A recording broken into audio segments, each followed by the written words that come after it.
Hello my dear future doctors and my dear friends, good evening everyone. तो देखो, आपके लिए एक छोटा सा अपडेट था। मैं काफ़ी दिनों से वीडियो नहीं डाल रहा हूँ क्योंकि अब मेरे एग्ज़ाम आ गए हैं पास। ठीक है, 3 दिसंबर से एग्ज़ाम है, इस वजह से वीडियो नहीं आया। बाकी ये स्पेशल स्टेट वैकेंसी राउंड का जो शेड्यूल है उसी से रिलेटेड अपडेट है, और कितनी सीट वैकेंट रह गई हैं उसकी PDF भी शेयर कर दूंगा टेलीग्राम पे, तो आप देख लीजिएगा। ठीक है, तो ये है स्पेशल स्टेट वैकेंसी राउंड का शेड्यूल, जो कि 20 नवंबर से स्टार्ट है। ठीक है, और 30 नवंबर तक ये फिनिश हो जाएगा। ठीक है, यानी कि 10 दिन का टाइम है, जिसमें से कि आपको ऑलरेडी जो कैंडिडेट पहले रजिस्टर कर चुके हैं स्टेट वैकेंसी राउंड में वही से पार्टिसिपेट कर पाएंगे, और पेमेंट की फैसिलिटी अवेलेबल होगी 20 नवंबर से 21 नवंबर तक। ठीक है, इसके बाद चॉइस फिलिंग की फैसिलिटी अवेलेबल हो जाएगी आपको 20 नवंबर से ही 22 नवंबर तक। ठीक है, और 22 नवंबर को सुबह 8 बजे तक। ठीक है, और choice locking will be available from 8 PM of 21 नवंबर। और जो चॉइस लॉकिंग होगी वो आपको 21 नवंबर से अवेलेबल हो जाएगी रात के 8 बजे से लेके, और 22 नवंबर को सुबह 8 बजे तक चलेगी चॉइस लॉकिंग। ठीक है, अब देखो सिर्फ इसमें क्या, जो पहले से रजिस्ट्रेशन है उन्हीं को ही पार्टिसिपेट करने को मिलेगा। ठीक है, और कोई फ्रेश रजिस्ट्रेशन नहीं होगा, और डायरेक्ट आपको चॉइस फिलिंग करनी होगी। अगर पेमेंट नहीं किया होगा तो पेमेंट करना होगा। ठीक है, चॉइस फिलिंग के बाद चॉइस लॉकिंग करनी होगी। इसके बाद प्रोसेसिंग ऑफ सीट अलॉटमेंट हो जाएगा आपका 22 नवंबर को। 22 नवंबर को शाम तक आपको आराम से सीट पता चल जाएगा कि आपको कौन सी सीट मिली है, और जो कौन सी सीट मिली है वो प्रोसेसिंग हो जाएगी। इसके बाद है पब्लिकेशन ऑफ रिजल्ट, जो वेबसाइट पर रिजल्ट आएगा वो 23 नवंबर को शो हो जाएगा। ठीक है, फिर इसके बाद आपको 23 नवंबर के बाद जब रिजल्ट शो हो जाएगा आपको अलॉटमेंट लेटर मिलेगा उसके बाद शायद 24 तारीख को, और फिर आपका जो रिपोर्टिंग टाइम है कॉलेज का वो है 25 नवंबर से 30 नवंबर तक। ठीक है, तो ये था ऑल इंडिया कोटा का स्पेशल स्टेट वैकेंसी राउंड का शेड्यूल। अब मैं आपको और भी कुछ दिखा देता हूँ कि इसकी गाइडलाइंस क्या हैं। आप देखिए, इसमें देखो कुछ नोटिस है स्पेशल स्टेट वैकेंसी राउंड से रिलेटेड, कि स्पेशल स्टेट वैकेंसी राउंड में वही स्टूडेंट पार्टिसिपेट कर पाएंगे जो पहले से ही इसमें पार्टिसिपेट किए गए हैं। No fresh registration will take place in special state vacancy round, देखिए यहाँ पे। ठीक है, कोई भी फ्रेश रजिस्ट्रेशन नहीं होगा, और आपको जो फीस का पेमेंट है वो करना होगा, चॉइस फिलिंग करनी होगी, चॉइस लॉक करनी होगी, ये सब चीज़ें आपको बता ही दी हैं। ठीक है, all India quota registered candidate irrespective of their category are required to pay या refundable security deposit of RS 50,000 का सिक्योरिटी फी जमा होना है जो रिफंडेबल होगा। और special state vacancy round for exercising choice of government seats, candidate registered for deemed university will have to pay refundable security, कितना है 3 लाख।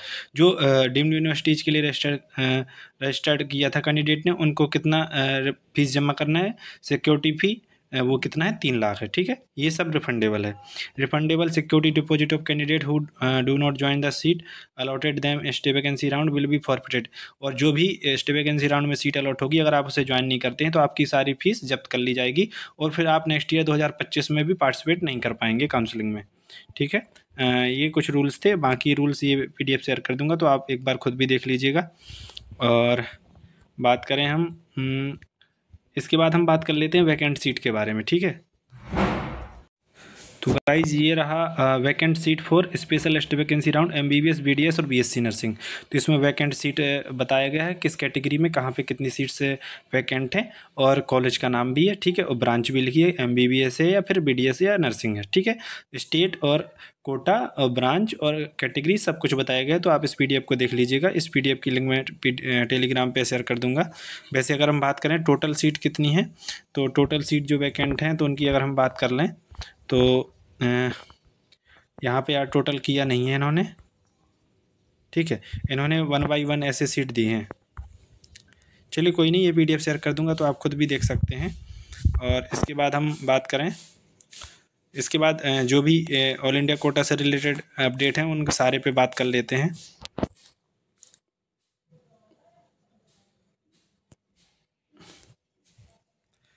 ये तो वही स्पेशल स्टेट वैकेंसी राउंड का शेड्यूल ही है। ठीक है, हम इसके साथ साथ जो कंबाइंड शेड्यूल था उस पर भी बात कर लेते हैं। ठीक है,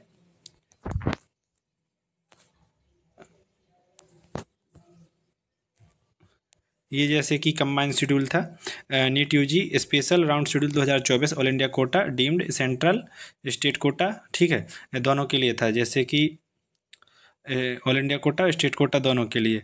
ठीक है, तो ऑल इंडिया कोटा का था जो वो था 20 नवंबर से लेके 30 नवंबर तक। ठीक है, और इसमें क्या है, स्टेट काउंसलिंग जो थी, स्टेट काउंसलिंग का है 25 नवंबर से लेके 29 नवंबर स्पेशल राउंड ऑफ काउंसलिंग, ठीक है। और लास्ट डेट ऑफ ज्वाइनिंग है 5 दिसंबर, ठीक है।